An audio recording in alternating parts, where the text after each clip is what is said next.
Bonjour à tous, bienvenue dans cette nouvelle vidéo. Alors à votre avis, qui sont les acteurs industriels qui vont contribuer, qui vont mettre sur pied le RRF? Eh bien écoutez, c'est tout frais, ça vient de tomber. On est le 13 octobre 2022. L'annonce a été faite de façon parfaitement officielle par monsieur Gérald Darmanin. Je vous montre ça tout de suite. Qui sont les acteurs retenus? On y va, c'est parti, mais juste avant, générique.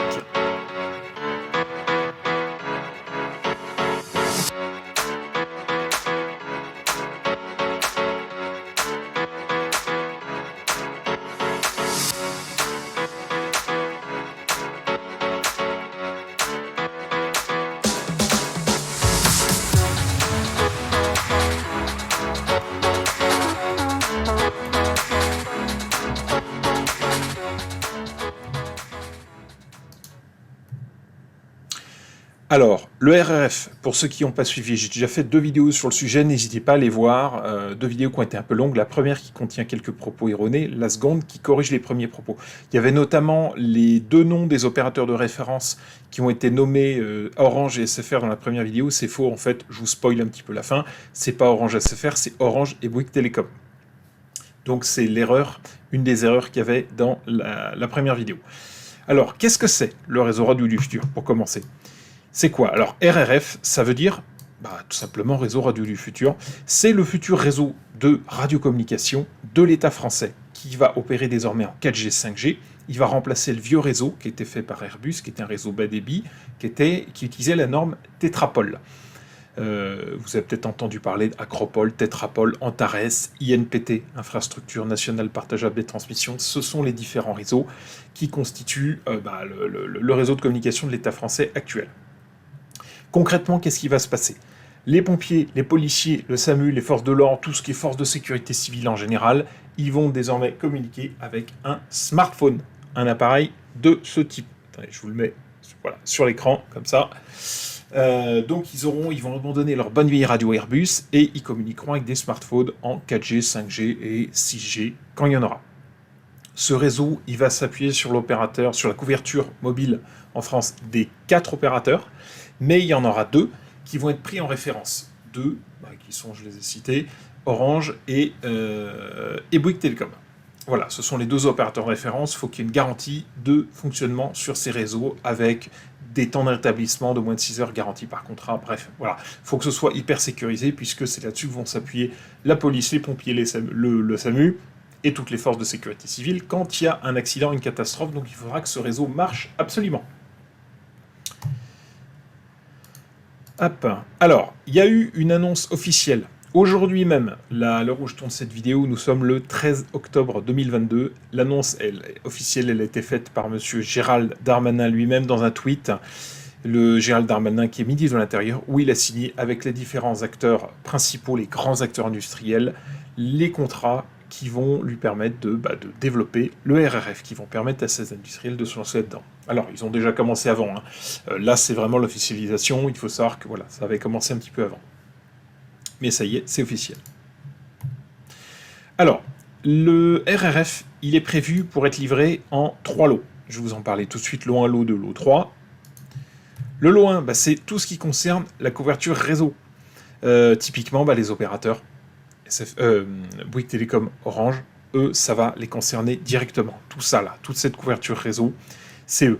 Les véhicules des réponses rapides également, alors ça, ce sera d'autres acteurs, mais ça va collaborer avec les 2 principaux, qui est la couverture, qui sont Bouygues et Orange, pour la couverture en 4G et faire en sorte qu'il n'y ait pas de zone blanche ou un minimum. Et en cas de zone blanche, il y a les véhicules de réponse rapide, voire les relais véhiculaires qui peuvent être déployés pour avoir une solution pérenne et faire en sorte que les secours puissent communiquer sur le lieu de l'accident, de la catastrophe, incendie ou que sais-je.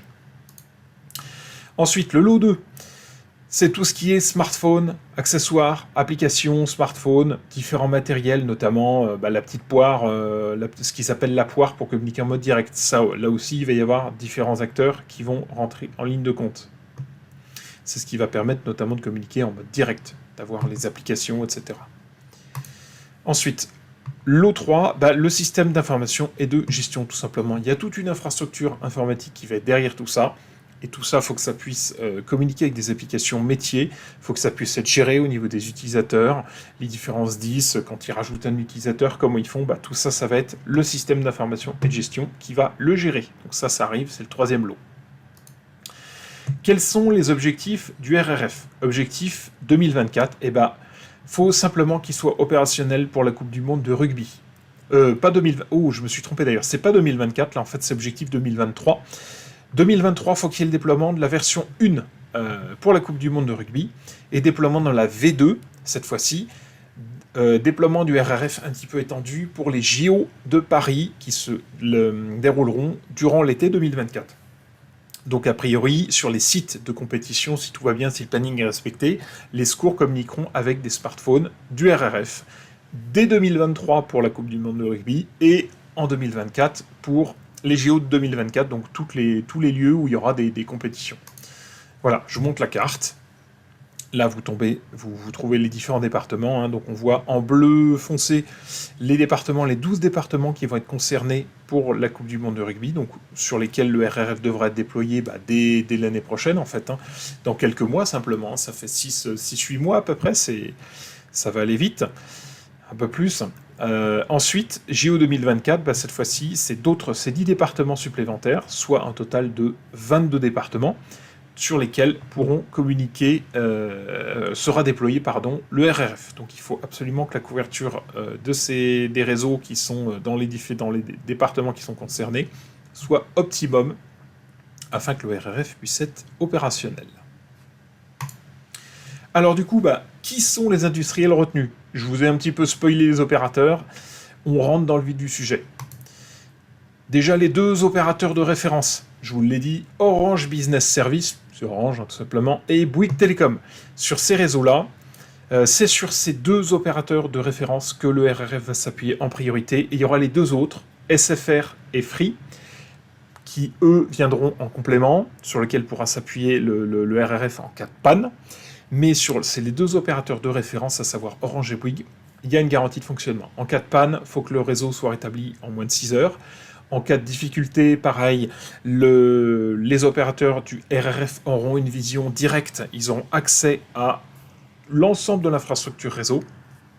Et donc, ils pourront savoir quand il y a une panne, où est-ce qu'il faut déployer un technicien rapidement. Si jamais c'est une grosse panne dans le secteur et qu'il n'y a pas de couverture réseau et qu'on envoie une équipe de secours, par exemple, parce qu'il y a une intervention quelconque, ils pourront également déclencher l'envoi d'un relais véhiculaire ou d'un véhicule de réponse rapide afin d'assurer une couverture réseau pour être sûr que les secours puissent communiquer et en même temps, ils lancent la procédure auprès de l'opérateur pour faire réparer la zone qui est en panne. Voilà. Ensuite, les 2 autres opérateurs qui ont été retenus. Vous avez un acteur industriel reconnu dans le monde de la radiocommunication critique, Airbus Secure Land Communications. C'est eux qui ont fait les terminaux Tetrapol actuellement, qui équipent les forces de police et de gendarmerie en France. Donc c'est toujours eux qui vont être retenus là pour contribuer sur différents lots et différents matériels de ce RRF. Ensuite, il y aura Capgemini également, Capgemini qui est une grosse société française qui fait de l'engineering, qui embauche d'ailleurs, qui pourrait tout à fait embaucher des mecs comme moi, qui suis, je le rappelle, un freelance en électronique, donc je pourrais tout à fait bosser sur leur projet dans ce cadre-là. Vous avez également Atos, grosse boîte française, pareil, qui fait beaucoup de choses, hein, vous pourrez aller voir sur leur site. J'ai failli bosser pour eux d'ailleurs, pour la petite histoire, pareil, hein, ils embauchent des mecs comme moi, parce qu'ils ont besoin de ressources régulièrement. Grand acteur industriel français.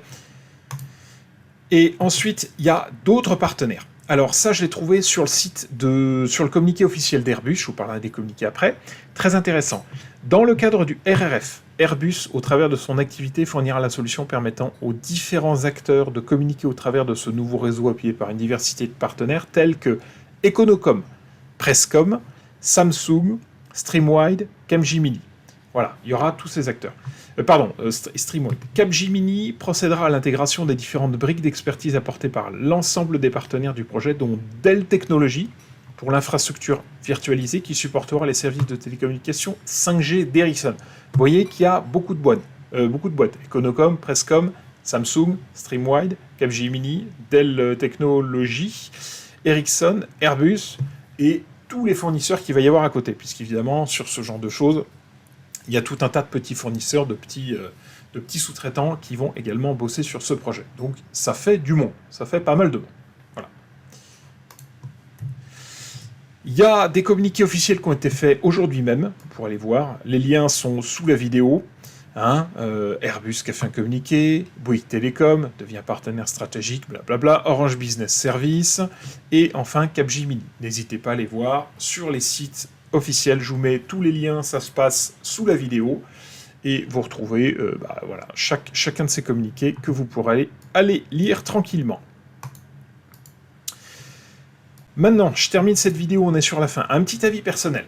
Si vous me suivez sur cette chaîne, vous savez que je ne suis pas forcément un grand fan des solutions 4G, 5G pour tout ce qui est réseau critique.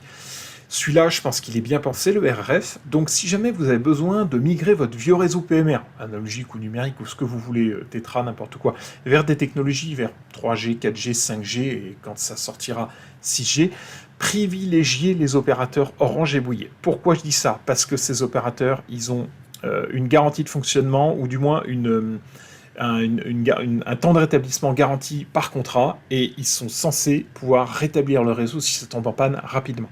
Donc si jamais vous avez une bonne couverture Orange et ou Bouygues Télécom dans votre secteur, et que vous voulez migrer vers un réseau 4G, 5G pour vos réseaux PMR, typiquement Icom fait des solutions pour le grand public ou pour les acteurs du secours privé, vous pouvez tout à fait utiliser ces réseaux. Orange et Bouygues. N'hésitez pas d'ailleurs, ils auront normalement plus de résilience que les deux autres opérateurs, à savoir SFR et Free, puisque ceux-là sont garantis et sont censés être rétablis rapidement. Voilà, donc normalement, si jamais il y a une grosse panne dans votre secteur, l'opérateur est censé se déplacer et rétablir un réseau, pas forcément le réseau, mais au moins mettre en place des solutions palliatives pour refaire fonctionner le réseau et faire en sorte que les secours puissent communiquer. Donc si vos solutions 3G, 4G sont là-dessus, vous aurez normalement moins de chances, j'ai bien dit moins de chances, d'avoir des pannes. Voilà, on en arrive à la conclusion de cette vidéo. Bon, je n'ai pas grand-chose à dire. Le RRF, top départ, ça y est, c'est officiel pour les acteurs retenus. Affaire à suivre, comptez sur moi, je vais faire d'autres vidéos, je vais suivre ce projet de très près. Je suis en communication avec le directeur technique, Alain Dominguez, que je salue d'ailleurs, salutations à vous si jamais vous voyez cette vidéo. Et d'autres vidéos verront le jour, sans doute. Je vais essayer de voir dans quelle mesure je peux communiquer sur ce projet, qu'est-ce qu'on veut bien me dire, qu'est-ce que j'ai le droit de dire également. Et j'espère bien faire d'autres vidéos. Donc je vous dis, restez bien connectés sur cette chaîne.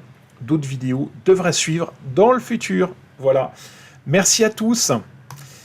Le petit mot de la fin, voilà, simplement, merci à tous. Et je vous dis à très vite dans une prochaine vidéo sur la radio. Restez connectés sur cette chaîne YouTube.